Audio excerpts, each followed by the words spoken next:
ব্যাগের পিছনে দুইটা মূর্তির মতো পুতলা থাকে। পুতলা চিনেন না? দেখেছেন? বাজারে কি পুতলা ছাড়া অন্য ব্যাগ ছিল না? স্কুল ব্যাগ ছিল না। বাবা এই পুতলার ব্যাগটা কেন পছন্দ করেছে? এই জন্য বাবাকে বলেছে, বাবা হচ্ছে অশিক্ষিত। দায় কে থাকবে? ছেলে থাকবে না। দায় কে থাকবে? মেয়ে থাকবে না। দায় কে থাকবে? হুজুর থাকবে না। দায় কে থাকবে? দাদা থাকবে না। দায় কে থাকবে? চাচা থাকবে না। দায় কে থাকবে? বাবা থাকবে। অন্য ব্যাগ আছে কিন্তু বাবা দুইটা পুতলা দেখে মেয়েকে আদর যত্ন করে ব্যাগ কিনে দিয়েছে। সম্মানিত উপস্থিতি, রাসূল সাল্লাল্লাহু আলাইহি ওয়াসাল্লাম আলীকে বলেছে, হে আলী, পৃথিবীতে যত উঁচু কবর আছে সব ভেঙে মাটির সাথে মিশাই দিবে। আলী ছাড়বে না কোনো উঁচু কবর। হে আলী, পৃথিবীতে যত মূর্তি আছে সব ভেঙে মাটির সাথে মিশাই দিবে। ওই হচ্ছে ভালো সন্তান, ওই হচ্ছে ভালো বাবা, ওই হচ্ছে ভালো দাদা, ওই হচ্ছে ভালো জ্যাঠা। কোন ব্যক্তি ভালো? ওই ব্যক্তি ভালো বাবা মারা যাওয়ার পরে বাবার ঘরে বাবার ছবিটা ছিল, বাবার ঘরে ছবিটা ছিল, বাবা মারা যাওয়ার পরে ছবিটা নেহরে সুন্দর করে ছিঁড়া ওই ছবিটা নিক্ষেপ করে দিয়েছে, ছবিটা ফালাই দিয়েছে, ছবিটা আগুন দিয়ে পুড়ে দিয়েছে। এটার বলে ভালো সন্তান। এটার কি বলে?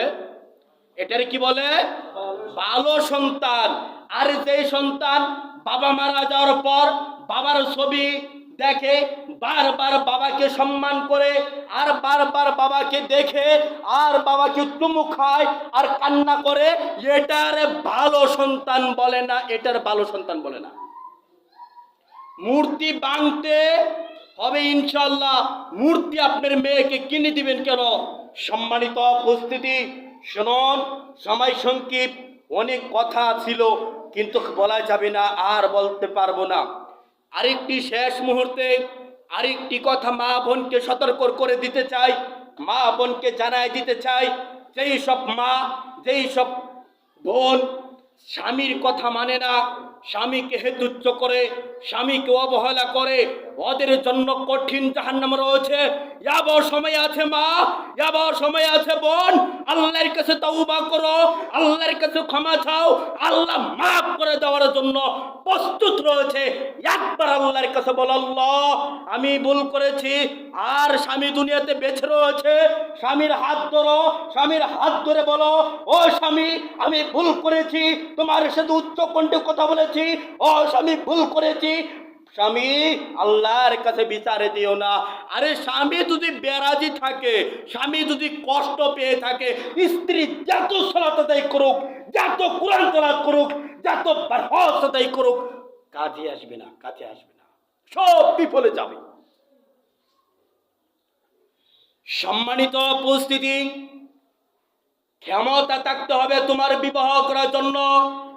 অধিকাংশ মানুষ, অধিকাংশ ভাই, অধিকাংশ পুরুষ কি বলে, স্ত্রীকে কন্টেনে রাখতে পারে না। আরে নবী মুহাম্মদ সাল্লাল্লাহু আলাইহি ওয়াসাল্লাম 1450 বছর আগে বলে দিয়েছে, 4 শ্রেণীর মহিলাকে বিবাহ করা যাবে না, 4 শ্রেণীর মহিলাকে বিবাহ করা যাবে না, 4 শ্রেণীর মহিলাকে বিবাহ করা যাবে না। কয় শ্রেণীর মহিলাকে বিবাহ করা যাবে না? জোরে বলো, 4